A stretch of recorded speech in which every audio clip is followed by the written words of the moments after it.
big fat butt. Vancouver. Hi! It's 5 o'clock in the morning. Ako na ba? DJ. Charisma! Ang bibigay ng charisma sa iyong araw.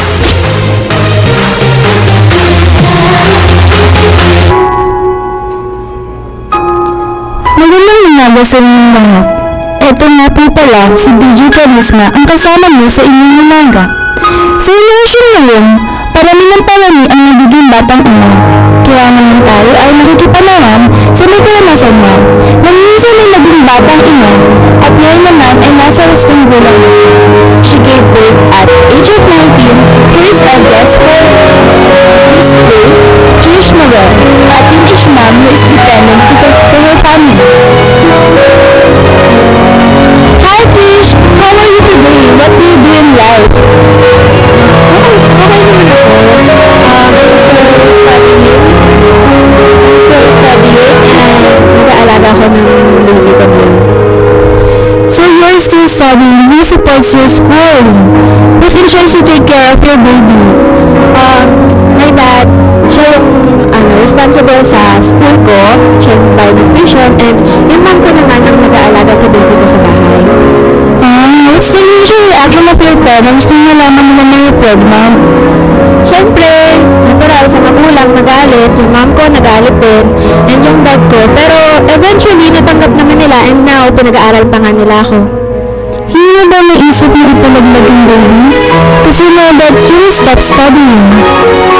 No, kasi nabuntis ako, alam ko naman na blessing yung baby. So, hindi sumagi sa isip ko na ipalaglag ko. So, who's the father of your baby? By the way, is your baby a girl or a boy? Yung father ng baby ko, nandun sa kanila, ayaw sa kanya ng parents ko kasi may anak siya sa una and medyo may edad na siya. So, ayun, nandun siya and boy yung baby ko, kamukhang kamukha ko. Wow! Pero bakit ayaw sa kanya ng parents mo? Kasi nga, ayun, ay mayroon na siyang anak sa una, may edad siya sa akin.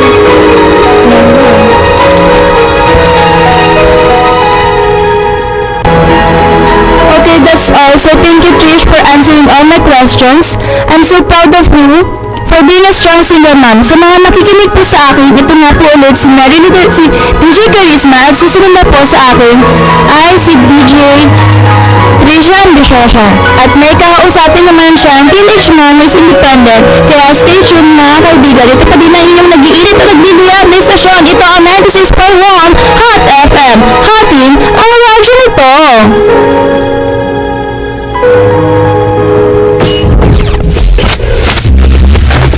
Hatikindi ng mga DJ. Narito na. Yeah. Hatikindi ng mga music. Set it again, my heart's in motion. 96.1 Hot FM. Hating ang radyo.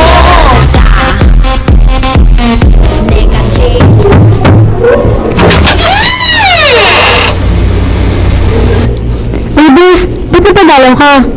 May problema ako, boss. Mag-water ka muna. Ano ba yun? Delayed ako, boss. Ganun ba? Siguraduhin muna natin yan. Ito, medic pregnancy test. Try mo. Paano ba gamitin yan? Simple lang. Get a little bit of urine. Take 3 drops of the urine and drop it in the small window at the lower part of the device. Makikita mo na ang result sa loob ng 1 to 3 minutes. 2 red lines for positive and 1 red line for negative. Ano boss? Positive? Negative boss! Yes! Salamat sa medic pregnancy test. Sabi ko sa iyo bago magduda, mag-medic pregnancy test muna. Ang resulta, garantisado pa. Ang init!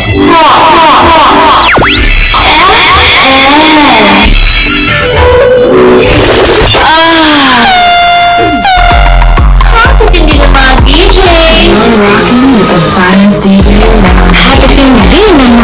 Music 96.1 Hot FM.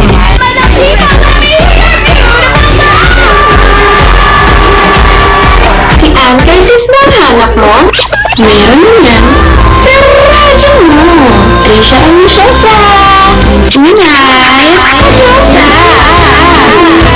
Tingnan naman ka ba? Magandang umaga sa inyong lahat. Nandito na naman ang inyong nag-iisang Diyosa sa radyo, DJ Trisha Ambisyosa. Kanina nga ay nakapanayam ni DJ Charisma ang isang single na independent sa kanyang pamilya. Ngayon naman, makakasama ko ang isang independent single mom na si Mary Lou Del Rosario. Kamusta, Mary Lou? Okay naman po. So, curious kaming lahat. Ilang taon ka nabuntis at tumayo sa sarili ng mga paa? I got pregnant at the age of 18. I gave birth at the age of 19.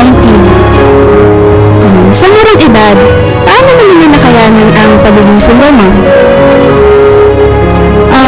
So broken family kasi kami. So, bata pa lang ako, naging independent na ako. By the help of God, nakayanan kong tumayo sa aking sarili. Wala bang nabibigay ng sustento yung ng iyong anak? Sa ngayon wala, pero ang ginagawa niya is supportahan ako while I'm in school, siya ang nag-aalaga ng baby. Kung ganun, anong trabaho mo ngayon at pinagkakakitaan upang mabuhay mo yung baby mo? Maasa lang sa mga racket pagka may modeling, promoter, organizer, pero ang inaano ko ngayon talaga is network marketing. So, nasabi dito na ikaw din isang student. Paano mo hati ang oras mo sa pag-aaral, pagtatrabaho at pagiging ina? Mahirap hatiin, pero syempre, kailangan din mag-aral kasi para sa baby din yun. So, bilang nabanggit nga na ikaw lumaki sa isang broken family, hindi ka ba natatakot na mamulat din ang anak mo sa isang broken family? Okay lang, kasi sa totoo lang wala din kami ng dad na para ina-assure namin na papalakihin siya na maayos kahit magkahiwalay na kami. So, maraming salamat, Mary Lou. Ako ay nanganga sa'yo. Ikaw nga talaga isang buwarang halimbawang ina. So, oras natin, 10:30 a.m. At ngayon ay tayo mababalik na sa ating tugtugan na natiling nakatutok sa nag-iisang, nagliliyag, naglalagablog na radyo sa buong Kapulaan. 96.1 Hot FM. Natin ang radyong to.